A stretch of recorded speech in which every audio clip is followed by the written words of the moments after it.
తెలంగాణలోని కాంగ్రెస్ ప్రభుత్వం స్థానిక ఎన్నికలను పెద్ద టాస్క్ గా భావిస్తోంది. భయంతో వెనక్కి జరుపుకుంటూ పోతోంది. పార్లమెంట్ ఎన్నికలు అయిపోయి నెలలోనే ఎన్నికలు అని ప్రకటించారు. అప్పటి నుంచి ప్రతి నెల వచ్చే నెలే ఎన్నికలు అని చెప్పుకుంటూ వచ్చారు. పంచాయతీల గడువు ముగిసి స్పెషల్ ఆఫీసర్ల పాలనలోకి పోయి ఏడాదవుతోంది. మున్సిపాలిటీల గడువు కూడా ముగిసింది. స్పెషల్ ఆఫీసర్లు కూడా వచ్చారు. అవి కూడా నెలలు గడుస్తున్నాయి. కానీ స్థానిక ఎన్నికలపై మాత్రం ఇంకా జరగండి అంటూ నెట్టుకుంటూ పోతూనే ఉన్నారు. కులగణనకు చట్టబద్ధత ఇచ్చినా రిజర్వేషన్లకు మాత్రం చట్టబద్ధత అవకాశం ఉండదు. ఈ విషయం తెలిసినా రిజర్వేషన్ల పేరుతో కాంగ్రెస్ ప్రభుత్వం ఇంకా రాజకీయం చేస్తూనే ఉంది.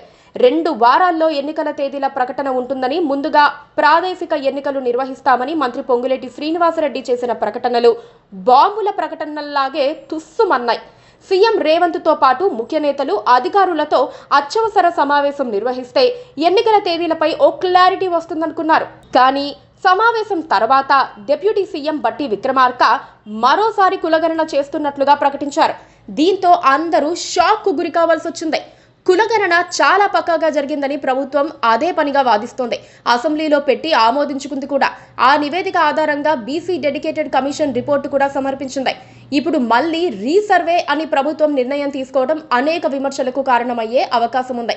కులగణన తప్పుల తడక అని తాము వాదించామని, ప్రభుత్వం దాన్ని పరిగణలోకి తీసుకొని మళ్లీ సర్వే చేస్తోందని ఇతర పార్టీలు వాదిస్తాయి. అయితే ప్రభుత్వం గతంలో కులగణనలో నమోదు చేసుకున్న వారికి మాత్రం కాదని, మొత్తంగా 3.1% మంది నమోదు చేసుకోలేదని, వారి కోసమేనని చెబుతోంది. అయితే ఇప్పుడు డబుల్ ఎంట్రీలు నమోదు చేయించుకుంటే పెద్ద సమస్య అవుతుంది. ఎందుకంటే ఆధార్ కార్డు ఖచ్చితంగా ఇవ్వాలన్న రూల్ ఏమీ పెట్టుకోలేదు.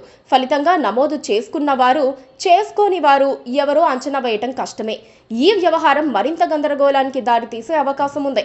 సర్వేలో పాల్గొనని వారు, తమ వివరాలు ఇచ్చేందుకు సిద్ధంగా లేనివారు, వారిప్పుడు మళ్లీ సర్వే పెట్టినా వివరాలు ఇవ్వడం కష్టమేనన్న అభిప్రాయం ఉంది. బీసీ డిక్లరేషన్ ప్రకటించి స్థానిక ఎన్నికల్లో 42% రిజర్వేషన్లు ఇస్తామని ఇచ్చిన హామీనే ఇప్పుడు కాంగ్రెస్ కు సమస్యగా మారింది. అసెంబ్లీలో బిల్లు పెట్టి ఆమోదించి కేంద్రానికి పంపుతామని అంటున్నారు. ఈ మాత్రం అందరూ చేస్తారు. కానీ కేంద్రం ఎప్పుడో ఇలాంటి బిల్లుల్ని, తీర్మానాల్ని పట్టించుకోవటం లేదు. జాతీయ నేతల్ని కలుస్తామని బట్టి విక్రమార్క చెబుతున్నారు. ఇవన్నీ కంటి తుడుపు చర్యలు.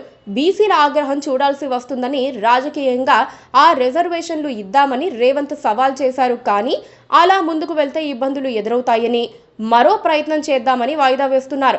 గత ఏడాది నుంచి స్థానిక ఎన్నికలను రేవంత్ సర్కార్ ముందుకు జరుపుకుంటూ పోతోంది. కాంగ్రెస్ నేతలకు అర్థమైనా ఇంకా అర్థం కానట్టు, ఏమీ తెలియనట్లుగా ఉంటున్నారు. కానీ ఎన్నికలు ఎంత ఆలస్యమైతే అంతగా నష్టం జరుగుతుంది. ఆ విషయం మెల్లగా వారికి అర్థమవుతుందన్న సెటైర్లు వినిపిస్తున్నాయి. Please subscribe to KTV Telugu. KTV Telugu. KTV Telugu. KTV Telugu channel.